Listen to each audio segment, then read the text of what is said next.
Leitura do livro A Imagem Sobrevivente, História da Arte e Tempo dos Fantasmas, segundo Ave Warburg, por George G. Huberman, editora Contraponto, edição 2013, coleção Artifício.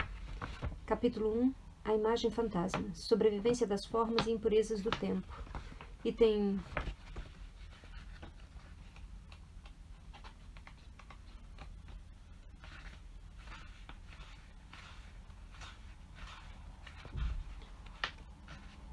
3, segunda parte, páginas 34 a 38. Uma primeira maneira de deslocar a coisa, ou as coisas, é levar o tempo necessário, retardar. Em Florença, Warburg já retardou a história da arte. Precisou levar um outro tempo que não o tempo vasariano das histórias, autoglorificadoras, e o tempo hegeliano do sentido universal da história. Criou um tipo inédito de relação entre o particular e o universal. Para isso, atravessou e revolveu os campos tradicionais da própria arte. Como já não lhe bastasse o Museu dos Ofícios, decidiu mergulhar no mundo sem hierarquias do arquívio, com suas inúmeras recordances privadas, seus livros de contabilidade, seus testamentos em cartório. Assim, uma notificação do pagamento de um ex-voto feito em 1481 no próprio rosto do doador, ou as últimas vontades de um burguês florentino, tornaram-se, a seu ver, uma verdadeira matéria móvel e ilimitada, para reinventar a história do Renascimento. Nota 84. História que já podemos dizer fantasmal, no sentido de que nela o arquivo é considerado um vestígio material do rumor dos mortos.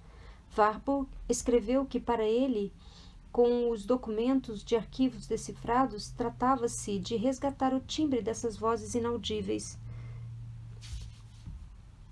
vozes dos desaparecidos, mas vozes deitadas, ainda redobradas na grafia simples ou na construção ou construções particulares de um diário íntimo do 400, exumado do arquivo. Nota 85. As próprias imagens, nessa óptica de retorno de fantasmas, viriam a ser consideradas como aquilo que sobrevive de uma dinâmica e uma sedimentação antropológica tornadas parciais, virtuais, por serem e terem sido, em larga medida, destruídas pelo tempo. A imagem, a começar por aqueles retratos de banqueiros florentinos que Warburg interrogava com particular fervor, deveria ser considerada, portanto, numa primeira aproximação, o que sobrevive de uma população de fantasmas. Fantasmas cujos traços mal são visíveis, porém se disseminam por toda parte. Um horóscopo da data do nascimento numa carta comercial, numa guirlanda de flores, justamente aquela que Ghirlandaio tirou seu apelido. No detalhe de uma moda de vestuário, uma fivela de cinto, uma circunvolução particular de um coque feminino. Essa disseminação antropológica requer evidentemente que se multipliquem os pontos de vista, as abordagens, as competências. Em Hamburgo, a impressionante Bibliothek Warburg é que viria a assumir o encargo. Infinitamente paciente, sempre ampliada e novamente em obras desse deslocamento epistemológico. Imaginada por Warburg desde 1889 e erguida entre 1900 e 1906, essa biblioteca constituiu uma espécie de opus magnum, em que seu autor, embora secundado por Fritz Sachs, provavelmente se perdia tanto quanto construía seu espaço de pensamento. Denkraum, nota 86.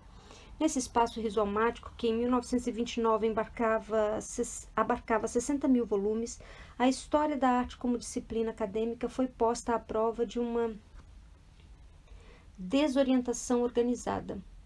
Em todos os pontos em que havia fronteiras entre disciplinas, a biblioteca procurava estabelecer ligações. Nota 87. Mas esse espaço ainda era o Working Library de uma ciência sem nome, biblioteca de trabalho, portanto, mas também biblioteca em trabalho.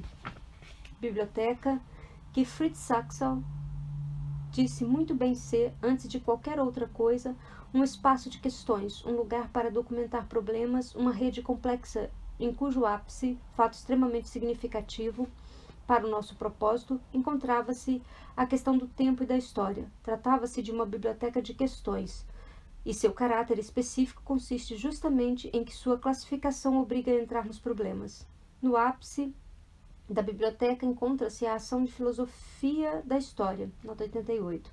Salvatore Sette, num artigo admirável, reconstituiu os modelos práticos dessa biblioteca, a começar pela Biblioteca Universitária de Estrasburgo, onde Warburg fora estudante, bem como o contexto teórico dos debates sobre a classificação do saber no fim do século XIX. Em especial, ele retraçou as metamorfoses de um questionamento incessante dos percursos e locais da biblioteca, em função da maneira como eram experimentados por Warburg os problemas fundamentais assinalados por expressões cruciais, tais como Nachleben de Antike, sobrevivência da antiguidade, e Ausdruck, expressão, ou mnemosine, nota 89. Compreendemos melhor em que sentido uma biblioteca assim concebida podia produzir efeitos de deslocamento, uma atitude heurística, isto é, uma experiência de pensamento não precedida pelo axioma de seu resultado. Guiava o trabalho incessante de sua recomposição. Como organizar a interdisciplinaridade? Isso pressupunha, mais uma vez, a difícil conjunção das engrenagens filológicas com os grãos de areia filosóficos. Pressupunha a implantação de uma verdadeira arqueologia dos saberes ligados ao que hoje chamamos de ciências humanas, uma arqueologia teórica, já centrada na dupla questão das formas e dos símbolos. Mas, ao mesmo tempo, impunha-se a espécie de situação aporética gerada por tal iniciativa. A princípio, essa tinha sido uma empreitada de um homem só, e de um único universo de questões. É muito estranho. Ainda hoje se pode senti-lo nas prateleiras do Instituto Warburg, em Londres, usar um instrumento de trabalho que leva a tal ponto a marca dos dedos de seu construtor. Se a biblioteca de Warburg resiste tão bem ao tempo, é porque os fantasmas das perguntas formuladas por ele não encontraram conclusão nem repouso. Ernest Cassirer escreveu em seu elogio fúnebre ao historiador uma página magnífica sobre o caráter aurático de uma biblioteca, ao mesmo tempo tão particular e tão aberta, habitada por configurações espirituais originais, como se exprimiu Cassirer, das quais parecia emergir, espectral e ainda sem nome, uma possível arqueologia da cultura. Nota 91. Mas é inegável que essa estranheza traz algo como um enigma de aporia, ou da aporia. Warburg multiplicou as ligações entre os saberes, ou seja, entre as respostas possíveis à determinação insana das imagens. E nessa multiplicação é provável que tenha sonhado não escolher adiar, não cortar nada, investir o tempo para levar tudo em consideração. Loucura. Como se orientar não num só problema, ou num nó de problema, melhor dizendo? Como se orientar na sopa de enguias do determinismo das imagens? Há outra maneira de formular a pergunta, de deslocar as coisas, outro estilo, outro andamento. É perder, ou melhor, fingir que se está perdendo tempo. É agir de forma oblíqua, por impulso. É bifurcar de repente, não adiar mais nada. Ir direto ao encontro das diferenças. É partir para o campo. Não que o arquívio ou a biblioteca sejam puras abstrações, não terrenos. Ao contrário, esses reservatórios de saber e civilização reúnem grande número de extratos, dos quais é possível seguir justamente, de um arquivo a outro, de um campo de saber a outro, o movimento ou os movimentos do terreno.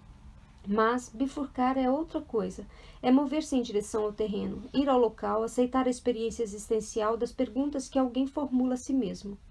Trata-se, na verdade, de experimentar em si um deslocamento do ponto de vista, deslocar a própria posição do sujeito, a fim de poder oferecer meios para deslocar a definição do objeto. Para sua viagem ao Novo México, Warburg invocou razões que ele mesmo qualificou de românticas. Acima de tudo, um intenso sentimento em relação à inanidade da civilização moderna, que ele observou na costa leste dos Estados Unidos, durante uma viagem com a família, mas ele também evocou razões propriamente científicas, ligadas à sua aversão à história da arte estetizante e à sua busca de uma ciência da arte, que se abrisse para o campo simbólico, ou, como ele dizia então, cultural, em geral. Nota 92. Embora a viagem indígena de Warburg tenha sido estudada com frequência, nota 93, a questão de saber o que ele buscou nela exatamente e o que encontrou permanece até certo ponto em suspenso.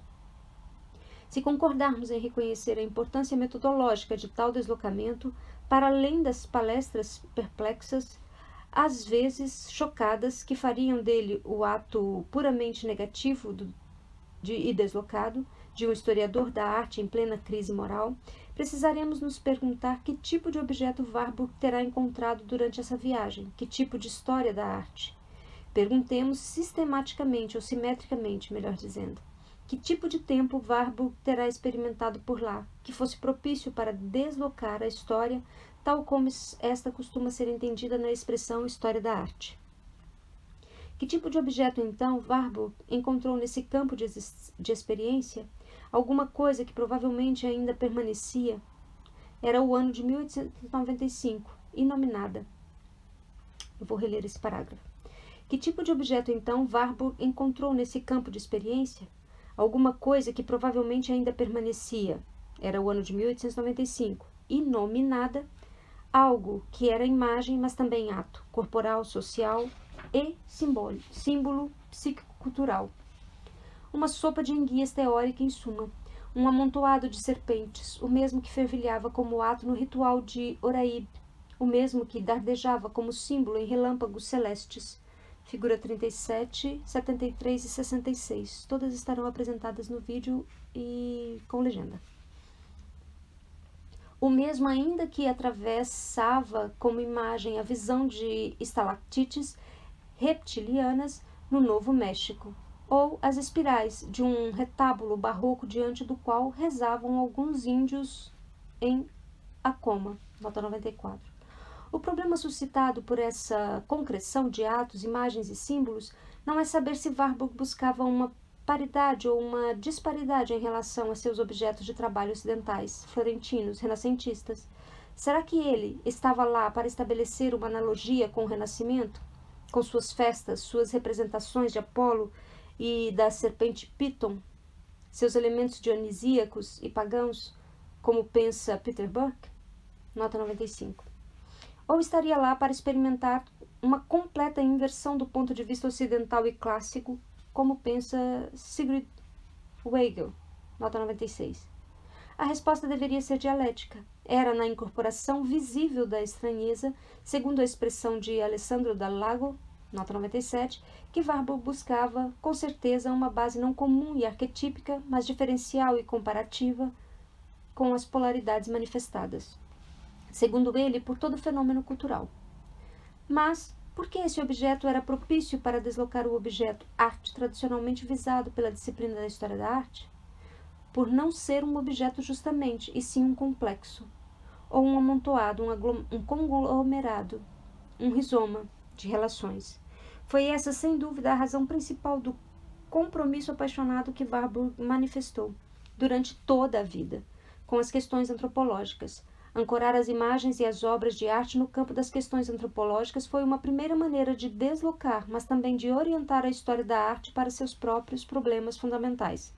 Como historiador, Warburg, à semelhança de Burckhardt, antes dele, recusou-se a colocar esses problemas no plano dos fundamentos, como teriam feito Kant e Hegel. Enunciar os problemas fundamentais não era procurar extrair a lei geral ou a essência de uma faculdade humana, produzir imagens, ou de um campo de saber, a história das artes visuais.